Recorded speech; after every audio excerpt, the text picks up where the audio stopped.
کہ یہ جو اللہ نے کہا کہ سفر میں روزہ چھوڑ سکتے ہو، اس کی حکمت ہے کہ سفر میں مشکل ہوتی ہے، یہ حکمت ہے، علت نہیں ہے. علت وہ آیت ہے جس میں سفر میں روزہ چھوڑنے کی اجازت دے دی گئی. لہذا سفر میں مشقت ہوگی تو بھی روزہ چھوڑنا جائز، مشقت نہیں ہوگی تو بھی روزہ چھوڑنا جائز ہوگا. اور سفر کے علاوہ اگر مشقت نہیں ہو تو بھی روزہ رکھنا فرض ہے، مشقت ہو تو بھی روزہ رکھنا فرض ہے. اللہ نے مرض میں اجازت دی، اور یہی وجہ ہے کہ مرض اگر بڑھنے کا اندیشہ ہو تو روزہ چھوڑنا جائز ہے، چاہے مرض چھوٹا ہو یا زیادہ ہو.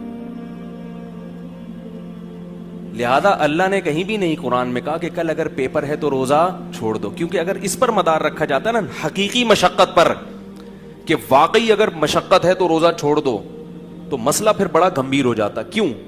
اس لیے کہ میں یہ کہتا کہ گرمیوں میں مجھے کیا ہوتی ہے، تکلیف ہوتی ہے. ایک آدمی کے لیے کل پیپر کی وجہ سے روزہ چھوڑا جا سکتا ہے، تو میرا پیپر نہیں بھی ہے، مجھے جون کا روزہ ویسے ہی سمجھ میں نہیں آتا میرے.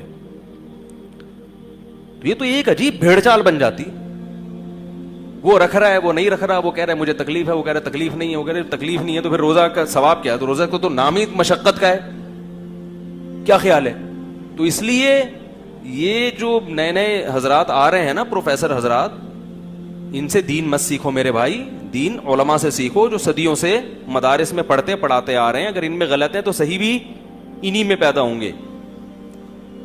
اسی وجہ سے تمام فقہا کا اجماع ہے کہ کیسی ہی شدید مشقت ہو، اگر سفر نہیں ہے اور مرض نہیں ہے تو آپ کو روزہ رکھنا پڑے گا. یہاں تک کہ کوئلے کی کان میں کام کرنے والا مزدور جو 1 منٹ پیاس پانی کے بغیر گزارا نہیں کر سکتا، اس کو بھی روزہ رکھنا پڑے گا. نہیں آ رہی بات؟ گرمیوں میں گڑا کھودنے والا مزدور، اس کو بھی روزہ رکھنا پڑے گا، کیونکہ مشقت ہوگی. مشقت کی وجہ سے اللہ نے روزہ چھوڑنے کی اجازت نہیں دی. روزہ تو نام ہی مشقت کا ہے. سمجھ میں نہیں آ رہی بات؟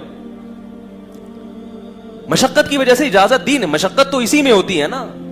ہر آدمی کو ایئر کنڈیشن لائف تھوڑی ملتی ہے. 1400 سال سے مسلمان ایئر کنڈیشن میں نہیں بیٹھتے آئے تھے. یہی تھا مزدوری کرنا، یہ کرنا، وہ کرنا، گڑے کھودنا. یہ انہی لوگوں کو تو قرآن خطاب کر رہا ہے. یہ تو ہمیں ایک سہولت مل گئی، ایئر کنڈیشن روم اور اے سی آفس ہے اور کمپیوٹر پہ بیٹھے ہوئے ہیں. اصل جو خطاب ہو رہا ہے صحابہ کرام کو، وہ تو یہی تھے، مزدور تھے، کھیتی باڑی کیا کرتے تھے.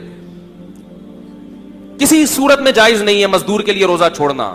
سوال پیدا ہوتا ہے کہ کوئلے کی کان میں کام کرنے والا رکھے گا کیسے؟ وہ تو 1 سیکنڈ بھی پانی کے بغیر گزارا، بولو نا بھائی، نہیں، وہ تو مر جائے گا. تو ہم کہتے ہیں جب مرنے لگے تو توڑ دے، کیونکہ اللہ نے سب سے پہلے کس کو ترجیح دی ہے؟ اس پہ قرآن و سنت ہے کہ سب سے پہلے کیا ہے؟ زندگی. مرض میں بھی اجازت اور موت سے بچنے کے لیے بھی اجازت. لہذا بیمار ہونے کا خطرہ ہو شدید، تو جب وہ خطرہ پیدا ہوگا اس وقت توڑے گا. توڑنا اس کے لیے جائز ہوگا، چھوڑنا جائز. چھوڑنے کے دلائل الگ ہیں، توڑنے کے دلائل، بولو نا یار، الگ ہیں.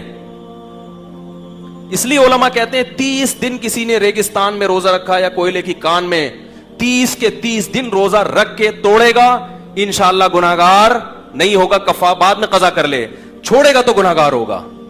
کیونکہ قرآن کی آیت ہے فمن شہید منکم الشہر فلیصم، جو بھی رمضان کا مہینہ پائے روزہ رکھے، سوائے 2 کے، مریض اور مسافر. کوئلے کی کان میں کام کرنے والا اس من کے مفہوم میں داخل ہے، جو بھی کے مفہوم میں داخل ہے. لہذا وہ بھی روزہ رکھے گا، پھر عذر کی وجہ سے توڑے گا.